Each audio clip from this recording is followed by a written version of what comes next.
Mi razvijamo pač produkt za prodajo elektronskih dovolilnic za ribolov, ki je pač dovolilnica je po zakonu potrebna. Jaz sem sam bil ribič in je to bilo res, to je bil eden največjih problemov, ko priješ za vodo, da je vse skupaj po zakonu. Zdaj, kar se tiče ustvarjanja tega produkta, ja, dokaj sem slušal to, si misliš, pokaj se toliko keša spet ni treba, ampak ko zadeva malo preraste, vidiš, da za širitev potrebuješ kapital.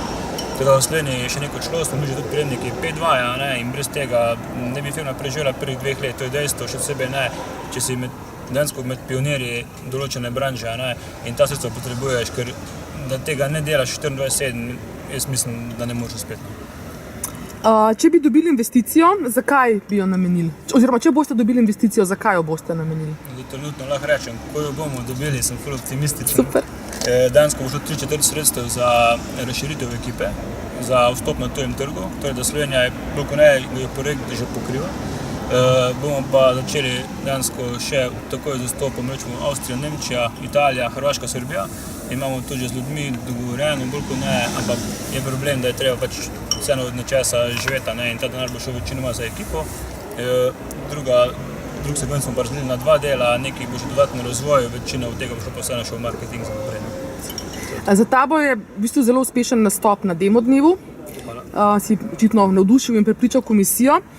Mene pa zanima, kako v bistvu ocenjuješ ta celoten proces predselekcije, torej generalka za nastop na demo dnevu, trening pitchov, delo z mentorji, feedback ekip. A je imelo to za tebe dodano vrednost? Ja, okej, da glede na to, da sem zdaj preživljene 4 leta, da sem v tem startup svetu zelo vpet, pa pri tem tudi mogoče že kakšne 2 leti kot podjetnik, bi rekel, da ne glede na to, koliko imaš izkušenj, pri vsakem tem dogodku, ki se ga udeležim, da ni važno tudi ali delavnic, tehnološkega parka ali tega predselekcijskega postopka, vedno spoznaš nove ljudi, kar je lahko zelo pomembno.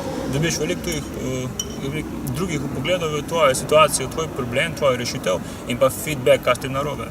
Zdaj, kot neko dodano vrednost pa vidim, da tudi vedno nekomu podaš nazaj informacijo, pa ti komu svetuješ. Tudi kar se vaše ekipe tiče, ki je bila na predselekciji, sem bil zelo navdušen nad večjim delom, še nekaj drugega, tudi za klepet, za izmenjavo mnenj, za kakšna poznanstva ali pa kaj podobnega.